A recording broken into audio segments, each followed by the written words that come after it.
Estamos en Córdoba con el doctor Luis Manuel Entrenas, neumólogo del Hospital Universitario Reina Sofía, y dentro de la jornada del foro científico sobre la Universidad del Asma Grave que organiza Novartis. Vamos a hablar del asma grave en Andalucía. ¿Hay cifras más o menos establecidas?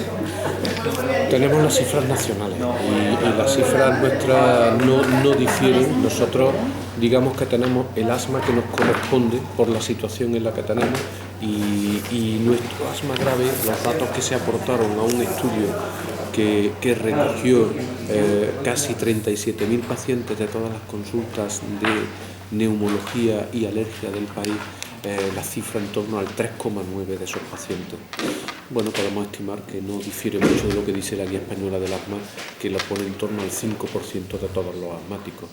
Quizá el problema es identificar esos asmas graves, porque identificar el asma grave significa tengo que centrar un esfuerzo terapéutico en ese paciente de tal manera que tengo que intensificar el tratamiento y tengo que intensificar los cuidados.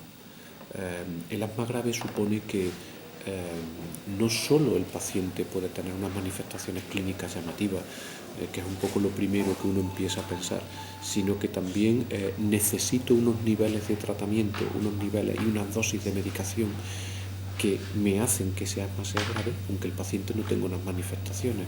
Es decir, hay una dualidad entre gravedad y control. Yo puedo tener un asma grave de tal manera que tenga, para ello necesite una dosis de medicación, por ejemplo de corticoides inhalados muy alta o incluso de tome corticoides orales para controlarme.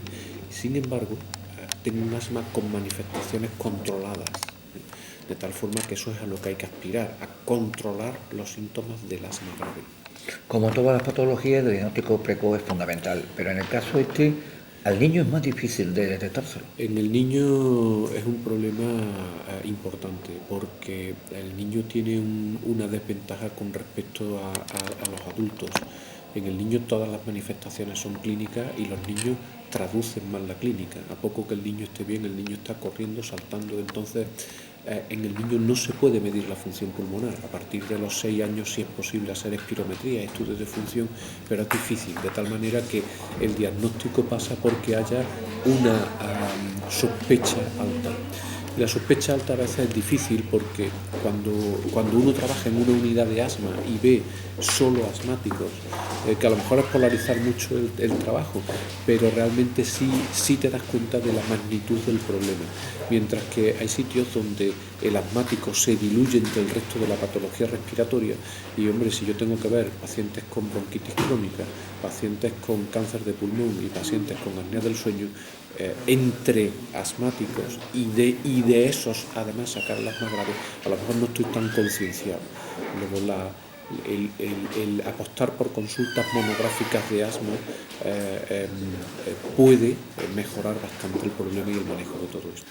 En unos momentos de crisis económica general, el tema del costo por paciente, atención, hay un estudio más o menos similar, creo que hecho en Málaga precisamente. Sí, el problema de todo esto es que el profesional es el responsable del gasto. La administración pone en nuestras manos un bolígrafo y con un bolígrafo podemos ser muy peligrosos. Entonces, lo primero que tenemos que ser es tremendamente conscientes y responsables de emplear tratamientos. Los tratamientos nuevos que posibilitan un cambio en el pronóstico del asma grave, sobre todo el asma grave del paciente que precisa corticoides, pues pasa por la introducción de anticuerpos monoclonales que tienen un coste fármaco a fármaco o bote a bote, unidad a unidad, muy superior a lo que puede representar el tratamiento que teníamos hasta ahora, que son los corticoides orales. Sin embargo, tenemos que analizar los costes desde el punto de vista del coste sanitario, no del coste farmacológico. Y en ese estudio piloto que mencionaba, en concreto el doctor Levy del Clínico de Málaga, hizo un estudio sobre en su consulta de asma grave, creo recordar que son 46 pacientes con asma grave a los que introduce tratamiento con omalizumab y analiza cuánto costaba ese paciente antes del tratamiento y lo que ocurre al año después, incluyendo el costo del medicamento. El ahorro por paciente está en torno a los 970 euros, creo recordar. Luego, si uno selecciona bien los pacientes diana de cada tratamiento, vamos a encontrar que lo que aparentemente supone un mayor gasto redunda en un ahorro para todos.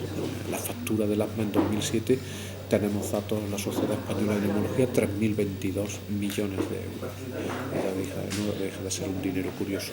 Ahorrar en eso creo que es importante, ¿no? No solo se debería de ahorrar en asma grave, miramos mucho el asma grave, pero en el asma leve, que es una patología muchísimo más frecuente, las guías de tratamiento dicen que a los pacientes les basta con un corticoide inhalado, una medicación que es barata. Si uno analiza cuántos pacientes con asma leve, estamos hablando del 70% de los asmáticos, están con corticoide inhalado solo, es una mínima parte. Están los pacientes habitualmente sobretratados con combinaciones, con otro tipo de medicamentos, con más medicamentos, de tal manera que la labor no solo es optimizar y seleccionar qué pacientes y candidatos para determinados tratamientos. El futuro nos depara la irrupción de nuevos anticuerpos monoclonales en el asma, que vamos a tener que seleccionar muy bien. Esto es para tal paciente, para tal tipo de asma, sino también el ahorro pasaría mucho por educar al médico de atención primaria, seleccionar qué ocurre y ver qué pacientes están sobretratados, que hay muchísimos. Una última pregunta. Novartis puso en marcha hace ya años la Universidad de Asma Grave. ¿Qué opinas sobre esta iniciativa?